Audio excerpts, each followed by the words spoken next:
Hello everyone and welcome again to my YouTube channel. Today I'm going to do this geometry using again part design within Catia V5, and this is going to be a component that it will be used within an assembly in one of the next videos that I'm planning. Also that assembly will be used to create a kinematics mechanism. So let's start today creating this geometry. So let's put here just 1 second the dimensions just in case you want to grab a screenshot and have them as reference.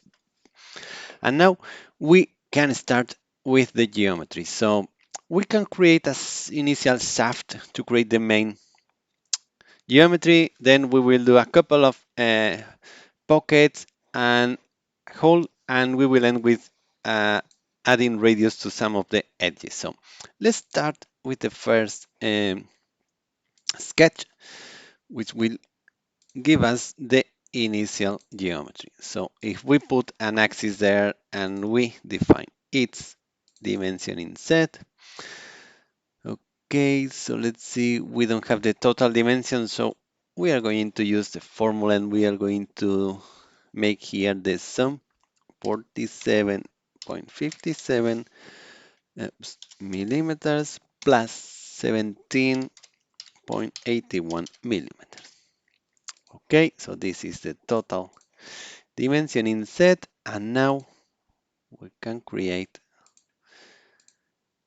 more or less the geometry that we are going to constrain. Okay, I need to add vertical constraint here and also here. Okay, now let's fix this dimension is going to be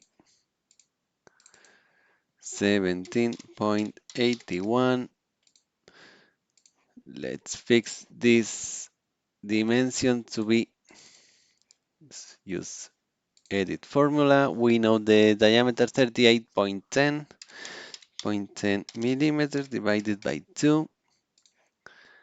And yep, let's do the same on the top one. Edit formula, and in this case it will be 12.7 millimeters divided by 2. Okay, so we can just double check this dimension 47.57. So we have done the 65.38 sum rightly. So here it is. We can select shaft and it will detect that we have an axis within the geometry. So this is the main geometry. Let's now use this plane to create the pocket on this side. So let's make it, let's see, how can we do it? So we can just create, okay, so let's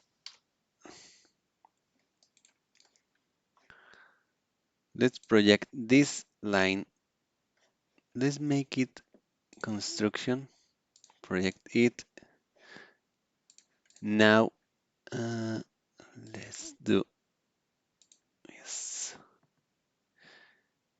this like so we are going to create like rectangular shape, and I will show you that now. Okay,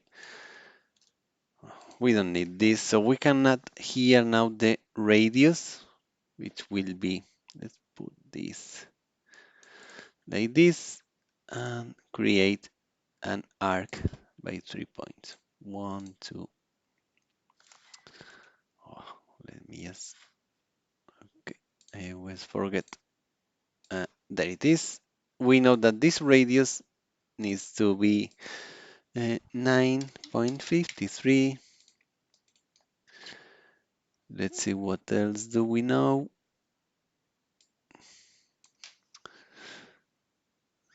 Okay, so I think that we need to create here the radius as well. So let's remove this constraint, move this up, and create here another radius. One, two. 9.3. Here we know that this radius is going to be tangent, there, tangent here. Let's add here the dimension, which is the same radius that we had in the other one, 9.53. Now we can add here another tangent constraint. Let's see, what else do we need? We need this dimension, which is, let's see, from this point till there, we have 18.42. And now we can just close this geometry with another line here on the bottom. Okay, so this is the pocket that I want to use. It will be uh, mirror extended to last. And now we can pick this pocket and create a mirror as this plane. Okay, so we have the first uh, pocket ready. So now we need to go to this view, create there another sketch, and this one is going to be easier. It will be just a rectangle. Let's constrain the button with the horizontal axis. This one will be uh, yep, tangent there, tangent, and the total width, it will be 23.558.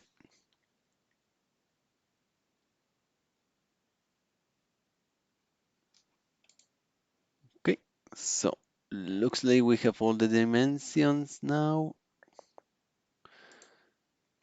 We go out and create here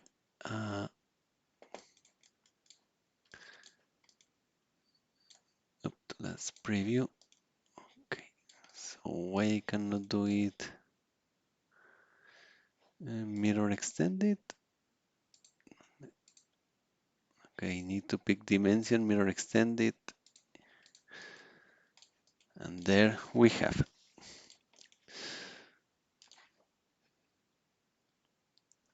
Okay, so now we need to add the, let's see,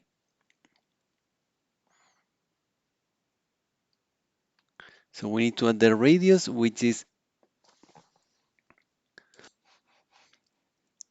so radius is 1.63 on the outer edge. So if we pick radius here and here, 1.63. Okay, okay, so here we have this part. So we just need to add two more operations just to complete it. First one will be a hole. Well, in this case will be a pocket. One second. This, so let's pick this one, make it concentric.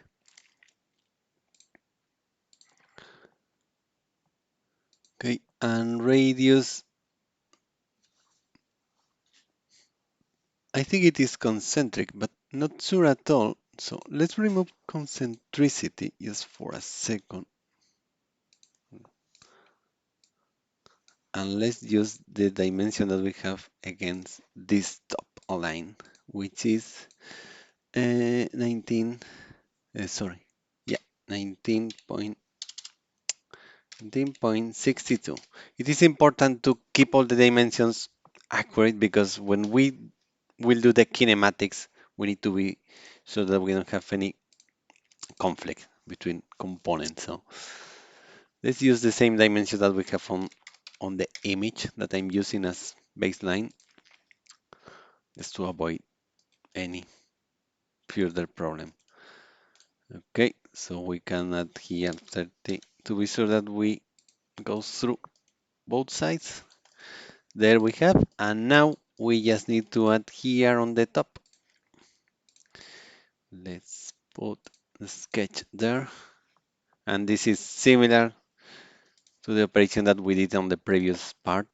If you have watched it, if not, you can do it, or maybe, yeah, I don't know, you don't want to, but you have it available on my YouTube channel if you want to. And using quick trim there, okay, and now just pocket depth 11.43. And if we just swap this to be like this, so this is the part completed. So if you have enjoyed this video, just leave your comments about any suggestions that or any question that you could have about this geometry, and also a thumbs up is it will be much appreciated. So see you in one of my next video tutorials. Bye.